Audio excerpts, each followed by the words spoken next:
What if I told you there's a simple strategy to determine exactly how much you should spend on your next camera or lens? Stay tuned to uncover the secrets to budgeting for photography gear like a pro. We talk a lot about photography gear on our YouTube channel, but before you blow the budget on all the things, let's talk about setting a budget in the first place. While Mark loves trying new gear, as you know if you've followed our channel for a bit, if you're new, be sure to hit subscribe. We're actually pretty budget conscious and selective when it comes to spending our hard-earned money. I recently did a video series on pricing for photography where I focused a lot on the importance of actually making a profit if we want our passion to be an actual profession. Today, I'm going to dive in on how to set a budget for photography gear. First, I'll talk about the types of gear you might need and give you a basic gear list. Then, I'll share how to set a budget for your photography equipment by talking through both how much things cost and how to determine what you can afford. I'll even provide some different strategies and approaches to setting your budget and estimating your income. And then in the next video, Mark is going to talk about how to choose photography gear based on the budget we create. So be sure to subscribe. I'm Brenda Bergreen, giving you practical photography advice to complement Mark's gear reviews from our real-world experience as a husband and wife video team. First up, the gear you need.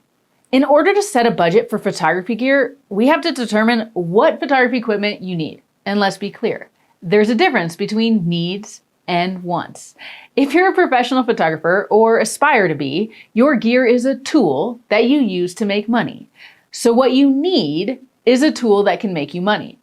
For starters, that means you need a camera body and some lenses. You don't need the latest and greatest camera body, just one that hits some requirements for a reasonable price.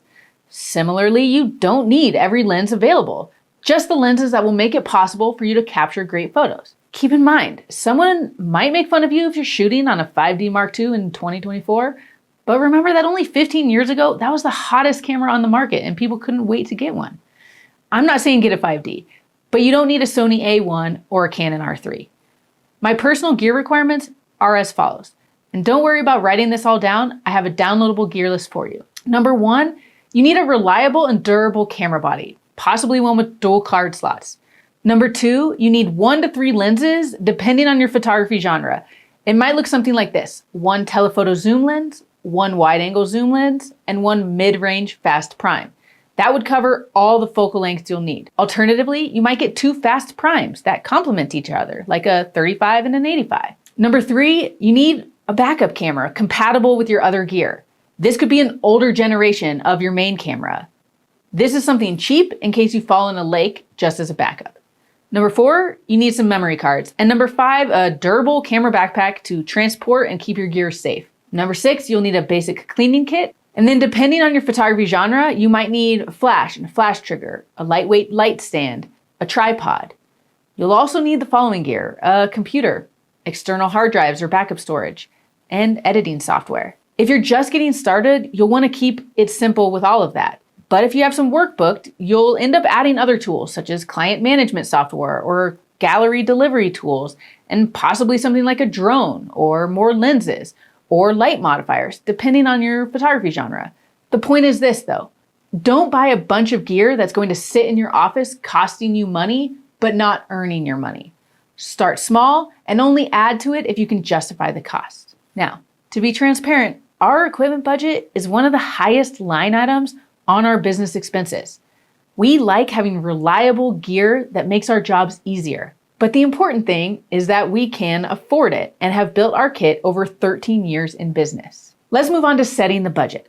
So the next step is to figure out how to set a budget. There are 2 main factors. Number 1 is the reality of how much things cost. And number 2 is how much you can afford. So let's talk about how much things cost. For just the basics, camera, lenses, memory cards, we're looking at a range of roughly $3,000 to $4,000 for a bare bones professional photography kit.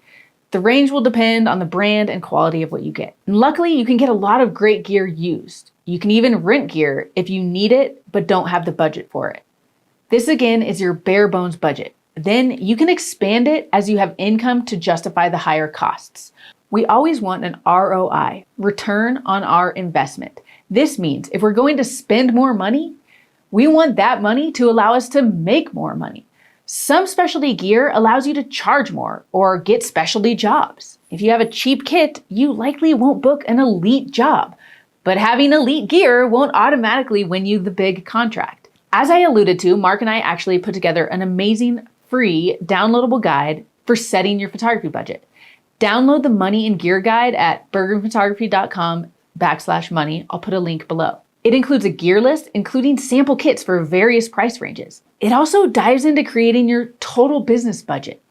It's important to understand your cost of doing business as part of the process to knowing what you can afford to spend on gear.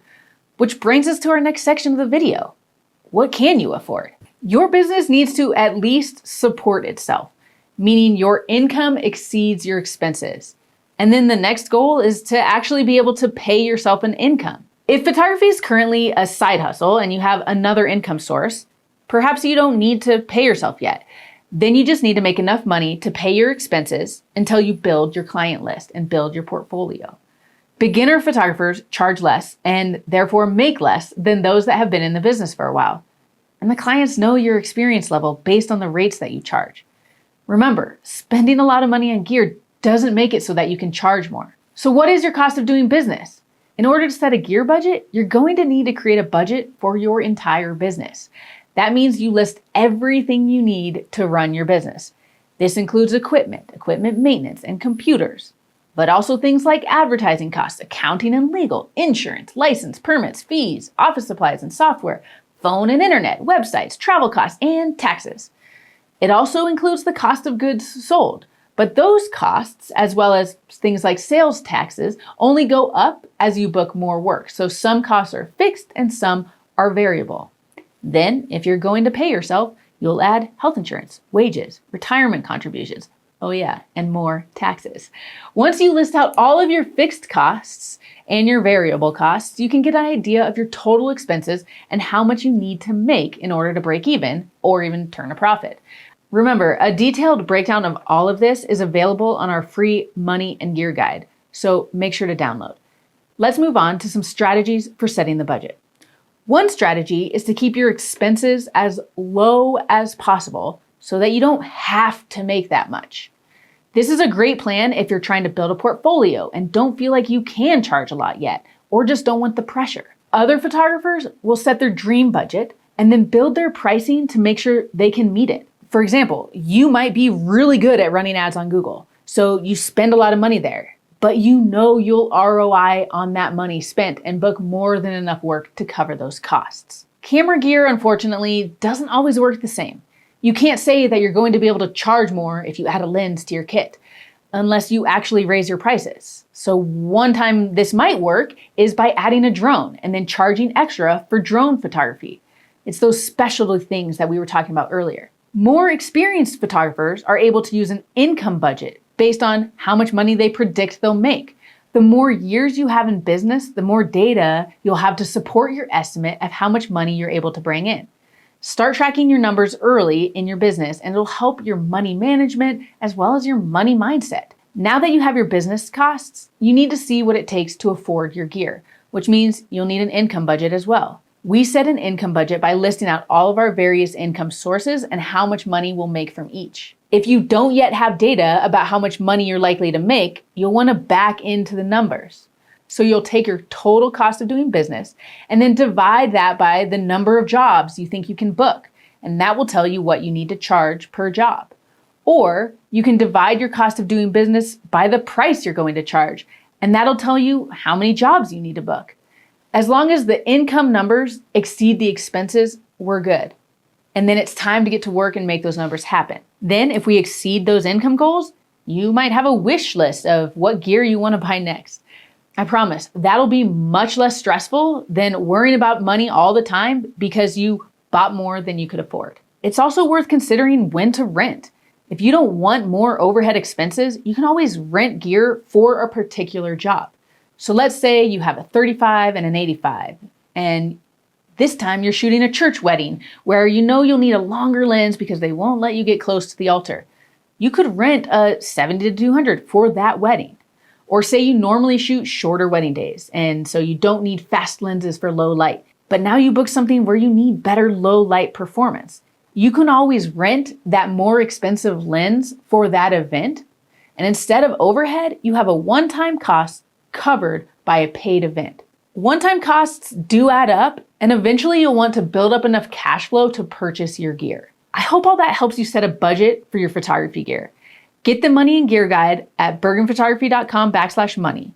Let me know what questions you have in the comments. And now that you have a budget for your photography gear, it's time to set your pricing for profit.